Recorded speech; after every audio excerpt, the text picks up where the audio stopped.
नमस्कार, मैं हूं अखिलेश पांडे और आप देख रहे हैं सी न्यूज़ भारत। वक्त हो चुका है न्यूज़ बुलेटिन का। खबरों के इस बुलेटिन की हम शुरुआत करेंगे सबसे पहले फिरोजाबाद की खबर से, जहां थाना टूंडला क्षेत्र के अंतर्गत NH2 हाईवे पर इको कार की स्टीयरिंग फेल होने से हुआ भीषण हादसा। साथ ही आपको बताएंगे कि कब झांसी के गुरुकुल पब्लिक स्कूल में मनाया गया वार्षिक उत्सव। इसी के साथ आगे बात करेंगे कानपुर की, जहां आपको दिखाएंगे कि कैसे ताबड़तोड़ अपराधियों को किया जा रहा है गिरफ्तार। और भी तमाम खबरों पर आई विस्तार से करते हैं चर्चा। से है जहां थाना टूंडला क्षेत्र के अंतर्गत NH2 हाईवे पर इको कार की स्टीयरिंग फेल होने से भीषण हादसा हो गया, जिसमें आधा दर्जन से अधिक लोग घायल हो गए। बताया जा रहा है कि फिरोजाबाद की ओर से आ रही मारुति वैन से गाड़ी टकराई थी। वहां स्थानीय लोगों की मदद से सभी घायलों को सरकारी ट्रामा सेंटर में भर्ती कराया गया, जहां घटना की जानकारी स्थानीय लोगों के द्वारा तत्काल नजदीकी थाने को दी गई, जहां क्रेन की सहायता से एक्सीडेंटल गाड़ियों को अलग किया गया और जाम को खुलवाया गया। ये आपका गौरव, जहाँ पे ये एक्सीडेंट हुआ क्या मामला है, पूरी बात बताओ। ये मामला है ये गुरु, जो अपने भैयाबाद से गाड़ी आ रही थी, बिठारे भैया एक गाड़ी आ रही थी और जो इको आ रही थी इधर टूला की तरफ।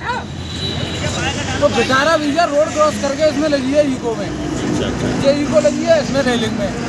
इसमें कितने लोग घायल हुए, कुछ इसमें 3-4 लोग घायल हैं और ड्राइवर का पैर ज्यादा जख्मी है, इको के ड्राइवर का, और वो लोग तो भाग गई।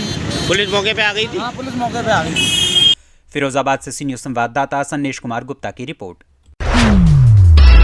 खबर झांसी से है, जहां नगर के मोहल्लागंज स्थित गुरुकुल पब्लिक स्कूल में वार्षिक उत्सव मनाया गया, जहां अल्पसंख्यक मोर्चा के प्रदेश अध्यक्ष अहमद खान मंसूरी ने मां सरस्वती की तस्वीर पर दीप प्रज्वलित कर कार्यक्रम का उद्घाटन किया। इस दौरान मां सरस्वती की वंदना और स्वागत गीत के साथ साथ रंगारंग कार्यक्रम भी प्रस्तुत किए गए। वहीं स्कूल के सभी बच्चे मौजूद रहे और मोहल्ले के सभी बड़े बुजुर्ग कार्यक्रम में शामिल हुए। सभी ने बच्चों के उत्साहवर्धन हेतु तालियां बजाकर खूब सराहना की। कार्यक्रम में स्कूल की प्रबंधिका ऋचा, अजय सिंह परिहार, प्रहलाद यादव, नन्ना, नरेश अग्रवाल का टीका लगाकर माला पहनाकर सम्मान किया गया और कार्यक्रम में सैकड़ों की भीड़ उपस्थित रही। झांसी से सी न्यूज़ संवाददाता चंदू रायन की रिपोर्ट। खबर कानपुर देहात से है, जहां ताबड़तोड़ अपराधियों को गिरफ्तार किया जा रहा है। आपको बता दें कि 20,000 का इनामिया चढ़ा पुलिस के हत्थे और मुखबिर की सूचना पर पहुंची पुलिस ने रूरा झिंझक रोड पर शातिर अपराधी को गिरफ्तार किया। शातिर अपराधी पर गैंगस्टर समेत कई धाराओं में मुकदमा दर्ज है। पुलिस को इस अपराधी की कई महीनों से तलाश थी। यह अपराधी हेमराज कानपुर देहात के रसूलाबाद क्षेत्र का रहने वाला बताया जा रहा है। रूरा थाना क्षेत्र में पुलिस ने घेराबंदी कर उसे गिरफ्तार किया है। रूरत थाना पुलिस द्वारा एक वांछित अभियुक्त पकड़ा गया सर, उसमें आपका क्या कहना? देखिए, हमारे अपर पुलिस महानिदेशक श्री आलोक कुमार सिंह सर और हमारे पुलिस महानिरीक्षक श्री प्रशांत कुमार सर के सकुशल मार्गदर्शन में जो अपराध और अपराधियों के नियंत्रण में जो लगातार अभियान चला रहे, उसी के अंतर्गत थाना रूरा पर 31/12/2022 को 475/22 जो गैंगस्टर एक्ट के अधिनियम से जो पंजीकृत हुआ है, उसके अंतर्गत एक शातिर अपराधी हेमराज पुत्र राजनारायण सिंह, ये रसूलाबाद कानपुर देहात के निवासी है। इनको खास मुखबिर की सूचना पर ये जो झिंझक बॉर्डर मजार के पास से इनको आज 1/2/2023 को गिरफ्तार किया गया। ये शातिर अपराधी है। इनके ऊपर करीब 20,000 इनाम भी है और इनके ऊपर करीब एक दर्जन मुकदमा भी पंजीकृत है। कानपुर देहात से सी न्यूज़ संवाददाता दीपक श्रीवास्तव की रिपोर्ट। खबर राजधानी लखनऊ से है, जहां कृष्णानगर कोतवाली क्षेत्र अंतर्गत मंगल बाजार के दिन फिनिक्स मॉल के पास युवक द्वारा पत्नी का फोन न उठाने पर अभद्र भाषा का प्रयोग करना महंगा पड़ा। वहां मौजूद कुछ युवतियों ने समझा कि युवक उन पर अभद्र टिप्पणी कर रहा है। बात में युवक से विवाद हो गया, जिसके बाद युवतियों के समर्थन में आए कुछ लोगों ने युवक की जमकर पिटाई कर दी और युवक का सिर फोड़कर चंपत हो गए।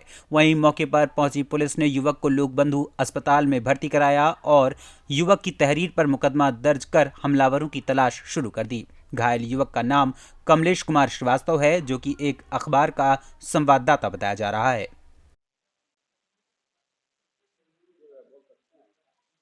हाँ, कोशिश करूँगा।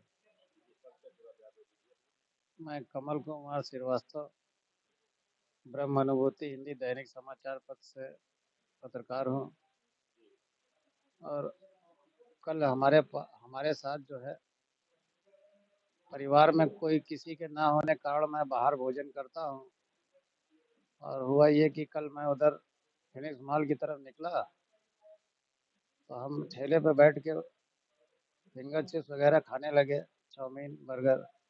हमने कहा खा ले, कुछ पेट भर जाए तो आगे चले। तो हुआ ये कि मैंने अपनी पत्नी को फ़ोन लगाया, फ़ोन नहीं लग पाया। तो मैंने अपनी पत्नी को बात बोली थी, वो दूसरे लोगों ने वहाँ एक लड़का 2 लड़कियाँ जा रहे थे, उन लोगों ने अपने ऊपर ले लिया और उसके बाद वो लोग बहस करने लगे। मैंने उनसे बोला भाई कि आप गलतफहमी में हो, ऐसा कुछ नहीं है, आप लोग जाइए। उसके बाद मैं बतासा खाया। आगे जाके जब मैं बतासा खा के थोड़ी दूर आगे, वहाँ से गाड़ी से दूर था बतासे की दुकान, ठेला लगा हुआ था। जब मैं बतासे खा के वहाँ से पलटा तो अचानक मेरे सर पे पीछे से राड से हमला किया एक मोटे मोटे लड़के ने। उसके बाद वही लड़का जिसने बहस किया था, काले रंग की जैकेट पहने हुए था, उसने हमला कर दिया। लखनऊ से सी न्यूज़ संवाददाता उमेश विश्वकर्मा की रिपोर्ट। खबर उन्नाव से है, जहां 48 घंटों से लापता फतेहपुर 84 थाना क्षेत्र के कुशालपुरा गांव की रहने वाली 5 वर्षीय मासूम का शव गांव के बाहर बाग में मिला है। आपको बता दें कि बच्ची का शव मिलने से हड़कंप मच गया। बच्ची के सिर और कान के पास चोट के निशान मिले हैं। पुरानी रंजिश में मासूम की हत्या की आशंका जताई जा रही है।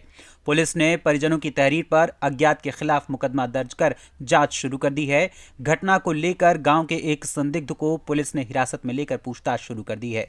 मासूम की हत्या का कारण परिजन नहीं बता पा रहे हैं। पुलिस ने शव को पोस्टमार्टम के लिए भेज दिया है और आईजी और एसपी ने घटनास्थल का निरीक्षण कर जांच की है।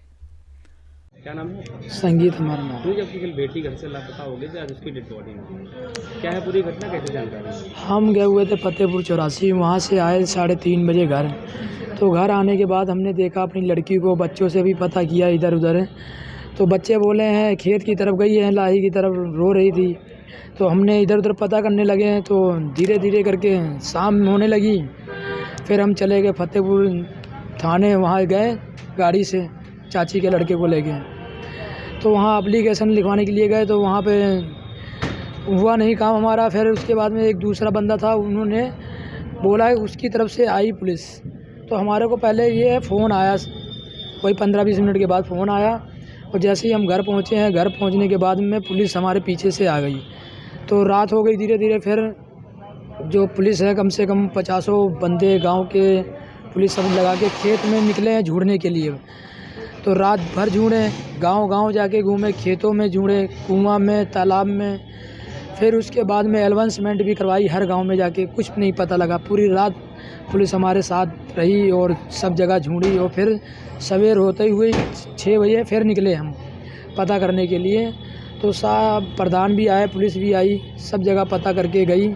फिर लड़की हमारी इधर ही मिली है, जो हमारे घर के बगल में खेत है, लाही के खेत में हमारी लड़की मिली। लड़की मृत अवस्था में लाही के खेत में पाई गई है। आप उसके कौन हैं? उसके बाबा। क्या नाम है आपका? धनीराम। ये कब से गायब थी? कल 3 बजे। उसके बाद में आपने क्या किया? उसके बाद ढूंढवाया। थाने में प्रार्थना पत्र या जानकारी दी गई थी? पुलिस ने साथ में ढूंढवाया? हाँ, ढूंढवाया। फिर कैसे क्या ये जानकारी आपको हुई?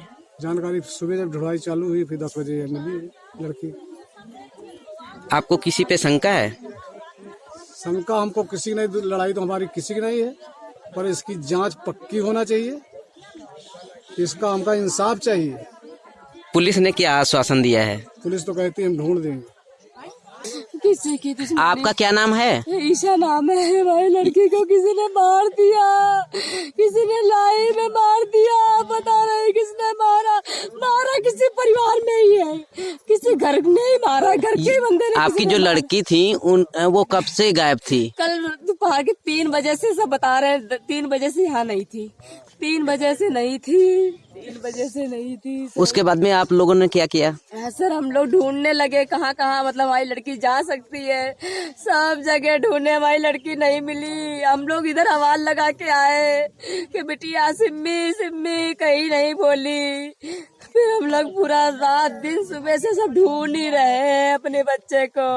अभी देखा तो मुंह में उसके टोपा मुंह में घुसेड़ के ऐसे करके मारा है, मुंह ऐसे खुला पड़ा था, ऐसे हाथ खुले पड़े थे। कल शाम को थाना F84 के ग्राम कुशलपुरवा में एक छोटी बच्ची शिम्मी, उसका गायब होने की सूचना मिली थी। उसको जब ढूंढा गया तो उस समय रात में नहीं मिल पाई। आज सुबह उसका शव बरामद किया गया है। शव को कब्जे में लेकर के और पोस्टमार्टम के लिए भेज दिया गया है। पुलिस ने FIR दर्ज कर लिया है। इस मामले की तहकीकात जारी है। जल्दी हम इसमें घटना का अनावरण करते हुए जो मुलजिम है उनको पकड़ करके कड़ी से कड़ी सजा दिलाएंगे। उन्नाव से सुशील यादव के साथ सी न्यूज संवाददाता अजय कुमार की रिपोर्ट।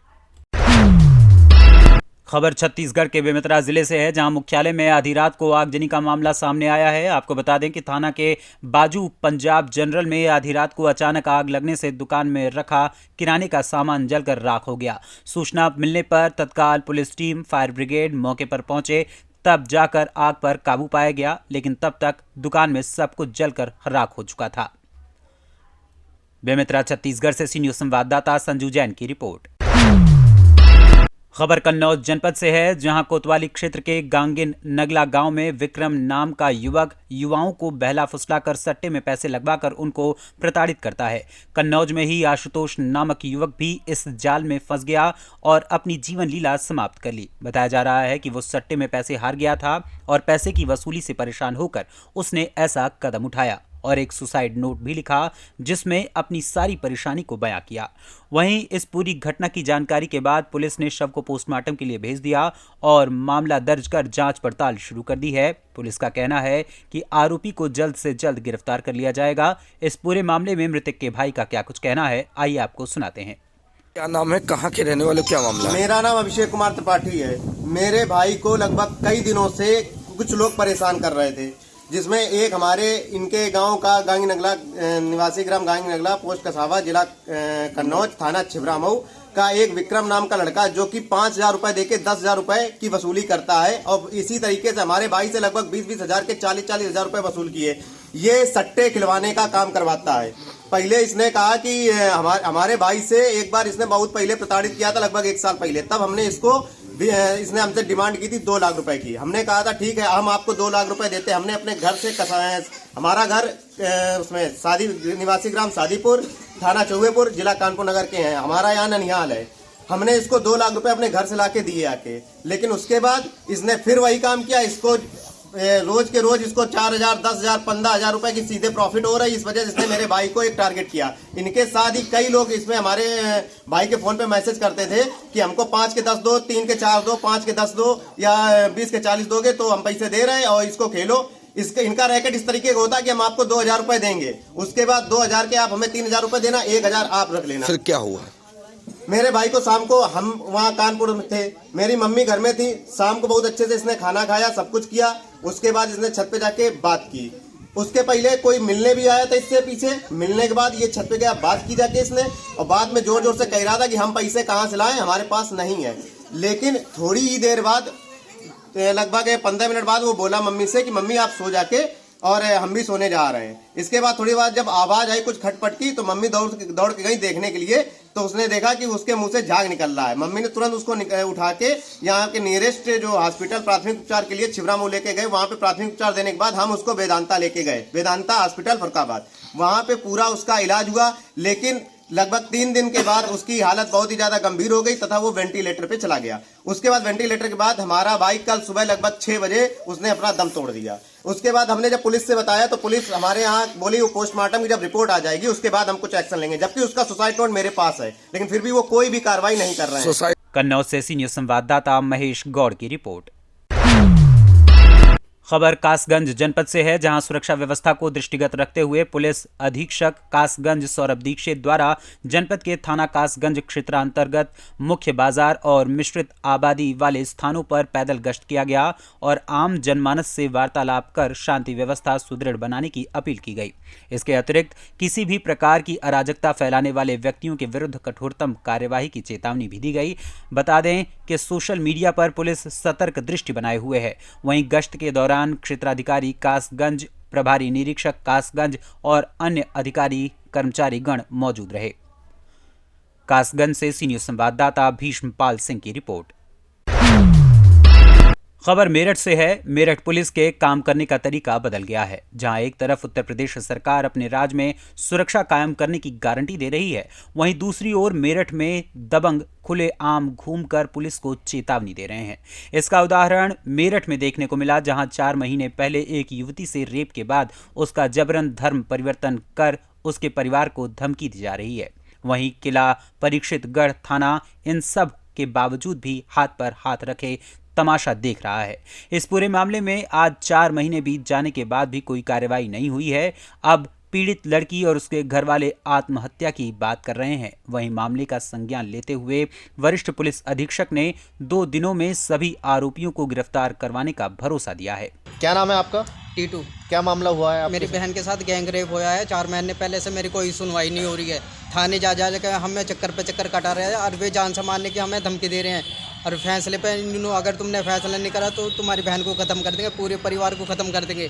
एसएसपी दफ्तर पहुंचे हो? एसएसपी का क्या कहना है? एसएसपी ने 2 दिन का समय दे दिया कि तुम्हारी कार्रवाई बिल्कुल अनिश्चित होगी। मेरे मामला अज्ञात में आ गया। माननीय मंत्री जी दिनेश खटीक जी खुद यहाँ पीड़ित को लेकर आए थे यहाँ। उसके बाद कार्रवाई नहीं हुई? मंत्री जी के आने के बाद भी? मंत्री जी के बाद भी कार्रवाई नहीं हुई कुछ भी। पूरा आरोप क्या है आपका? पूरा आरोप ये है कि हमें वे गिरफ्तार चाहिए सारे के सारे। क्या मामला हुआ था आपकी बहन के साथ? गैंग रेप होया जी और 3 महीने की प्रेग्नेंट है मेरी बहन। आपने अभी एक बात कही कि धर्म परिवर्तन से संबंधित क्या है पूरा मामला, वो बताइए। धर्म परिवर्तन जबरदस्ती कराया इसका। मेरठ से सी न्यूज संवाददाता नवनीत कुमार की रिपोर्ट। फिलहाल के लिए इस न्यूज बुलेटिन में इतना ही। देश दुनिया की तमाम खबरों के लिए देखते रहें सी न्यूज भारत। हर खबर आपके साथ, आपके हाथ।